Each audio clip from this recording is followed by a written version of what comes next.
ملګری کېنه مخې ته کسان چې څو نه دي ملګری کېنه ملګری دا مخې ته کېنه شاته به کېنه دلته کېنه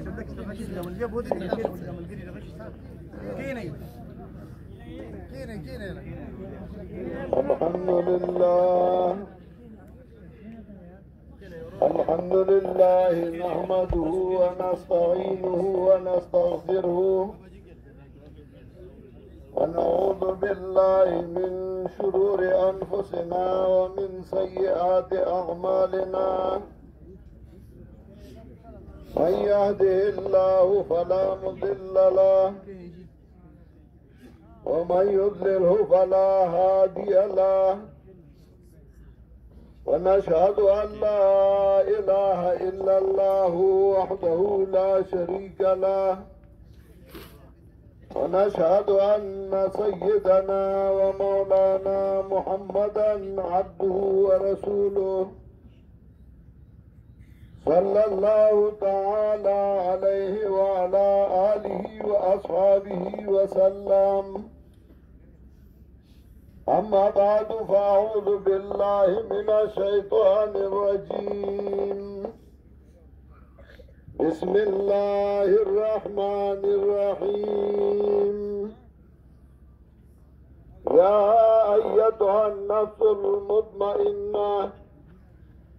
ارجعي إلى ربك راضية مرضية فادخلي في عبادي وادخلي جنتي. محترم حاضرینو، نندا سانحہ زمنگا مولانا عبدالعزیز بلوچستانی وفات شوه دے او منگا او تاسو داغه د رخصتای د پاره او داغه د جنازې د پاره حاضر شویو. دا زمونږ او ستاسو د پاره یو سبق دی، یو تعلیم دی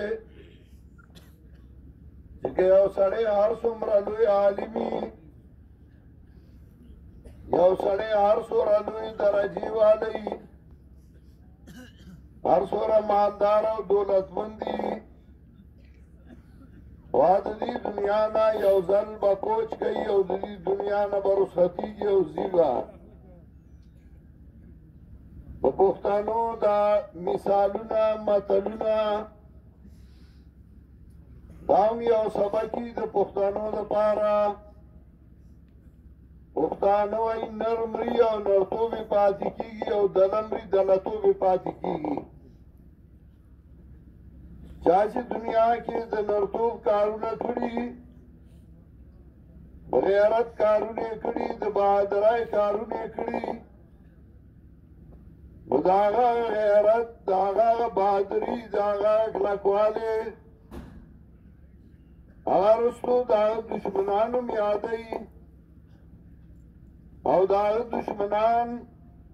هغه هم بیا آفرین او شاباسي وایي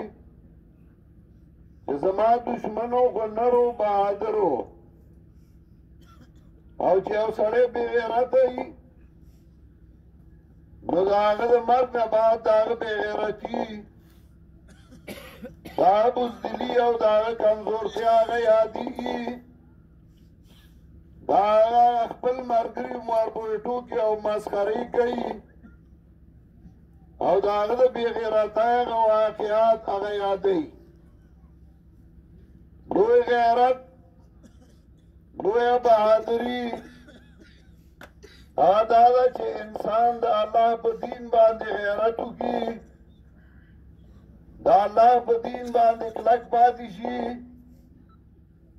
او د الله په دین باندې هغه ته استقامت نصیب شي. انسانان خو پرېږده، ملائکو هم د هغه استقامت ته سلام کوي، د هغه بهادرۍ ته سلام کوي او قرآن وایي ان الذین قالوا ربنا الله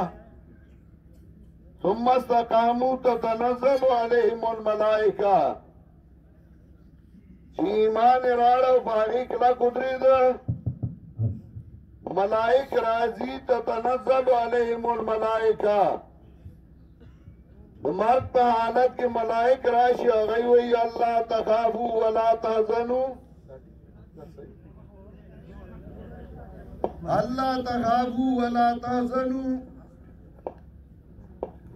وابشروا بالجنة التي كنتم توعدون یریږئ ما غمجنېږئ ما او زیری په هغه جنت والی چې تاسو سره وعده کولی شوه وابشروا بالجنة التي كنتم توعدون نحن أولياؤكم في الحياة الدنيا وفي الآخرة ملائک وتوي منګه تاسو مرګريو دی دنیا کې د مرګريو آخرت کې ودی مرګريو مرګرتیا د نرانو نه پریدو مونږ به سره یو مونږ به مرګريو نحنو اولیاؤکم فی الحیات الدنیا من ستاسو مرګریو دنیا کې هم او په آخرت کې هم ما چې کوم آیات لوسته پای کې هم الله د دې ذکر کوي او الله فرمایي یا ایتها النفس المطمئنه ونفس الاطمئنان والا یا ایتها النفس المطمئنه ارجعي الى ربك راضيه مرضيه والرب سخزا تمام خوشحال ہے اللہ وہ اندر نہ خوشحال ہے اللہ اندر نہ خوشحال ہے اور تم خوشحال ہے دا مطمئن ورطولی ہوئی ذکر قرآن کیوں اللہ دی ذکر کئی اللہ فرمائی چاہ اطمینان دوسرا خوشحالی اگر دا اللہ پا توحید او دا اللہ پا دین باندے وا او اللہ وی چی ایمان راڑ باقی کلا گدرید مطمئن شا ملائک مرگری او ملائک ور سردی او اللہ وی الذین قالوا ربنا اللہ ثم استقاموا تتنزل علیہم الملائکہ چویز منگرب اللہ دے او پدی باندی کلا گدریدل ملائک ور سخرازی او قرآن کی اللہ دی ذکر گئی اللہ فرمائی الا بذکر اللہ تطمئن القلوب الا بذکر اللہ تطمئن القلوب خبردار دا اللہ پا ذکر باندی دا اللہ پا کتاب باندی دا اللہ پا توحید باندی دا اللہ پا یاداش باندی تطمئن القلوب زړونه مطمئن کیږي زړه ته اطمینان راشي خوشحالي راشي زړه مطمئني چې کله سړی ایمان والی او د هغه ایمان مضبوطي په الله باندې ایمان وی باور او اعتماد او یقین ته په الله چې یو سړی دا اعتمادي دای باوری او دای یقینی چې او ذات شته چې هغه زما ذمہ دار دی کله چې زه هغه ته جړا کوم کله زه هغه ته فریاد کوم هغه مدد کیږي او رارسي زما حاجت سر کوي او زما حاجت پوره کوي او دا عقیده او دا مسله د مولانا عبدالعزیز وا داغه د استادانو وا داغه د مشرانو وا او داغه د مرګرو وا سمرګری مخکې لاړل نن مولانا عبدالعزیز لاړ سبا به نور مرګري داغه پسې رواني امام بخاری رحمت الله علیه مشهور عالم و مشهور محدث داغه د زمانه عالمو او هغه وفات شو مشهور عالم دارمی امام دارمی وفات شو هغه ته خبر راغی امام بخاری رحمت الله علیه هغه وخت کې وی چې کله د هغه د مرګ خبر ورته راغی نو هغه وی چې کله زه ژوندی یم زه به د ډېرو مړو خبر اورم د ډېرو خبر راله راځي یو ورځ به راشي چې زما د مرګ خبر به هم خور شي او قرآن چې کله دې ذکر کوي نو الله وایي واضرب لهم مثل الحياة الدنيا كماء أنزلناه من السماء واضرب لهم مثل الحياة الدنيا كماء أنزلناه من السماء فاختلط به نبات الأرض دایدا دنیا د ژوند مثال بیان کا لکه باران چې وریږي او بارش نو راوخیږي فاصبح هشيما تذروه الرياح وكان الله على كل شيء مقتدرا هغه زرون شي آشن شي لږ وخت بعد هغه زری شي هغه زری شي دنیا شي ختم شي داسې دا دنیا ده او دا روانه ده او تېرېږي او چا چې د خدای د دین خدمت وکړ دا الله د دین خدمت یې وکړ هغه یېرېږي نه او چا چې بېدیني وکړه د خدای د دین مقابله یې وکړه هغه هم یېرېږي نه یو زمانه وه د جناب رسول الله صلی الله علیه وسلم د هغه ملګري وو صحابه کرام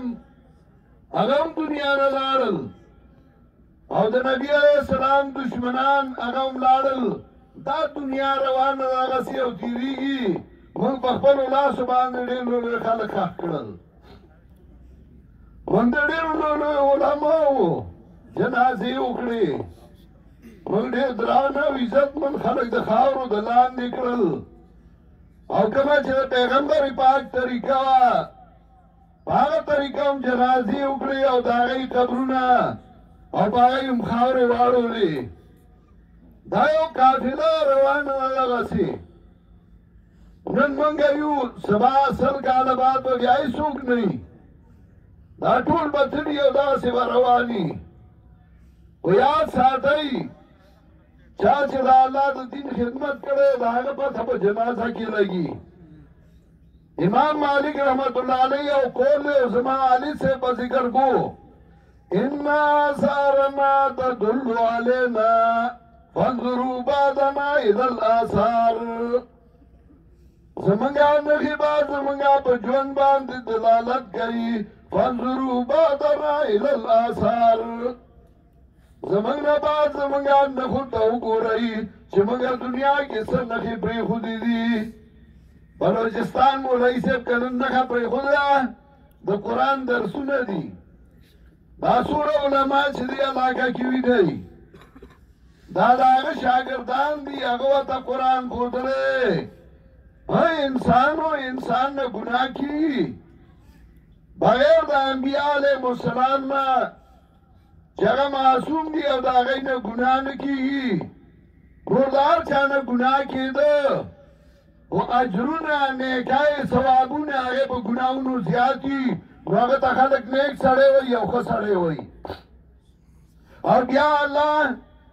د هغه نیکو په وجه باندې هغه غلطۍ هغه معاف کوي که یو انسان نشي وي موږ ټول انسانان که ملا دی او که پیر دی هغه ګناهګار دی و الله هغه ګناهونه معاف کوي د هغه نیکۍ او د هغه خوشحالۍ یادېږي وکم من صحیح مات من غیر علت وکم من علل شهین من الدهر ډېر عمره مړ سهار مړه پراته دي او ډېر رنځوران او بیماران څه زمانې پورې ژوند دي وکم من عروس زینوها لزوجها وقد قبضت ارواحهم لیلة القدر او ډېرې ناویانې خاوندانو دپاره اخیسته شوي خاوند باندې د مرګ فیصله شوي ځوانه جنۍ پاتې شي او هلک مړ شي دا د الله لاس کې دي او الله ته پته ده څوک مخکې روان دی څوک وروسته روان دی او قرآن چې کله د دې ذکر کوي نو الله بیا موږ ته مرګ مخې ته کوي موږ ته آخرت مخې ته کوي دې لپاره چې دنیا ته موږ راغلي یو کار له راغلي یو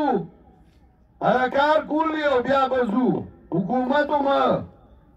یو سړی په نوکرۍ والي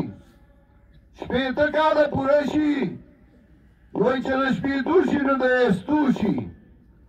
نو بیا د نوکرۍ نه وباسي او پنشن والا ورکوي نو چې حکومت انصاف کوي یو ذات شته چې هغه ډېر انصاف والا دی هغه هم انسان دنیا ته رالیږلی او چې زما عبادت به کې او هر چا دی د هغه مطابق کار والا کړی دی هغه عبادت وکړي هغه کار وکړي او چې هغه پوره شي نو پنشن والا ورکړي او رخصت کړي هغه روان شي دنیا نه هغه خپل پنشن والي خوشحالی والی او قرآن وی الذین تتوفاهم الملائکة طیبین هغه کسان چې روح اخلي د هغوی نه ملائکه خوشحاله وي په مرګ باندې الذین تتوفاهم الملائکة طیبین هغه کسان چې روح اخلي د هغوی نه ملائکه خوشحاله وي په مرګ علامه اقبال وایي نشان مرد مومن با تو گویم نشان مرد مومن با تو گویم چون مرگ آید تبسم بر لبی اوس د مومن نښه درته وایم کله چې هغه مرګ راشي نو د هغه په شونډو باندې خندایي مطمئن هغه چې د هغه په شونډو خندایي دنیا نه ځي نو هغه په اطمینان وي حضرت بلال چې کله وفات کېده نو بلال حبشي ښځه ورته ناسته ده هغه ژاړي حضرت بلال رضی الله تعالی عنه چې هغې ته وکتل هغې ژړل ورته وایي ته ولې ژاړې هغې وایي تبرینو هغه ورته وایي کمکلې تا ته پته نشته القي محمدا غدا واصحابه زبا سبا د محمد علیه السلام او د هغه د ملګرو سره یو ځای کېږم ما دنیا کې تکلیفونه تېر کړي وو وهل او ټکول مې خوړلي وو نن زما د هغه مزدوره ورځ راله نن زما د هغه پنشن ورځ راله دا خو د خوشحالۍ ورځ ده دا خو د خفګان نه ده صحابي ساقي چې وینې ته روانې دي هغه وایي فزت ورب الكعبة فزت ورب الكعبة زه کامیاب شومه زما دې د خانه کعبې په رب باندې قسمي زه کامیاب شومه زما دې د خانه کعبې په رب قسمي مونږه ټیک دی مولانا عبدالعزیز صاحب دنیا نه روان دی مونږ ورپسې خفه یو هغه خوشحالونه لاړ د هغه غمونه هغه تکلیفونه هغه مرضونه ختم شو موږ امید د الله نه موږ دعا کوو د الله نه چې اوس هغه جهان د هغه د خوشحالۍ اوس هغه جهان د هغه د مزوی اوس هغه جهان د هغه د نیکانو بندګانو د ارواحو سره د هغه روح به یو ځای کېږي او خوشحالۍ به وي نن به هغه د الله خوشحالۍ ورکوي حاصله به ورکوي موږ ورپسې خفه یو مثال یې داسې دی لکه جیل کې جیلیان پراتی حدیث کې هم راځي الدنیا سجن المؤمن و جنت الکافر دنیا د مؤمن د پاره جیل دی او د کافر د پاره جنت څه مطلب جیلیان چې په جیل کې یو جیلي پسې پروانه د ازادۍ راشي او هغه روان وي او د جیله وځي هغه جیلي خوشحاله یې پروانه راله د جیل نه ووتمه خو کم جیلیان چې په جیل کې پاتې هغوی ورپسې خفه یې ملګری یې رانه ووت لاړه موږ به لا دې جیل کې تکلیفونه تېرو زموږ مثال د جیلیانو دی موږ ورپسې خفه یو مولانا عبدالعزیز پسې پروانه راله هغه آزاد شو هغه لاړ هغه له به الله هغه جهان کې انشاءالله زموږ امید دی او دعا ده د الله نه چې الله به له خوشحالۍ ورکوي د توحید او سنت خدمت یې کړی په نرتوب یې کړی په بهادرۍ کړی او په هغې کې هېڅ قسم لالچ نه و زه چېرته په مونځ کې نیم خطا شوی او نن سهار 2 ځله زه مونځ کې خطا شوم. ملګرو وي یو کلیواله زموږ رشته دار دی راغی ما ته وایي خیر خو دې ته خو چېرته مونځ کې نه وي خطا شوی. ما یو داسې نر او بهادر مولا زموږ ملګری او د شیخ القرآن شاګرد هغه وفات شوی چې په هغه خفه یم. هغه کې لوی صفت دا و چې استقامت او کلکوالی او بهادري وه پکې. لوی صفت هغه کې دا و چې هغه بې لالچ و، لالچي نه و. لوی صفت هغه کې دا و چې هغه د مخلوق خیرخواه و. او نن چې هغه روان دی چې ژوندی وم تاسو ایستی وم په کاڼو، نن مې سل ښکلوئ د قبر کاڼي. کوم چې ژوندی وي هغه دومره عزت نه وي، خو کله چې هغه د دنیا نه ځي نو د هغې عزت د هغې احترام هغه نور هم زیات شي. زموږ امید دی چې الله به هغه د هغه مقام ښایسته کړي. زموږ د الله دربار کې دعاګانې دي چې الله دې هغه د هغه مقام ښایسته کړي، الله دې ورله بهترین مقام ورکړي، الله دې ورله خوشحالۍ ورکړي. چونکې 11 بجې جنازه وه او نن زما په بټګرام کې پروګرام هم ډېر لوی. ما هغه پرېښود د دې وجې نه چې مولانا صاحب هم وصیت کړی چې زما جنازه به هغه کوي. او زما که هغه نه و کړی ومه زما زړه غوښتل چې زه په خپله د هغه جنازه وکړم. د هغه جنازه به اوس کوو انشاءالله 11 بجې دي. د هغه جنازه به کوو، صفونه برابر کوي او بیا به چې جنازه وشي بیا د قبر باندې به انشاءالله دعا کېږي. د هغه د خښولو نه بعد کومه چې سنت طریقه ده اوس تاسو صفونه برابر کوي چې به جنازه کوو.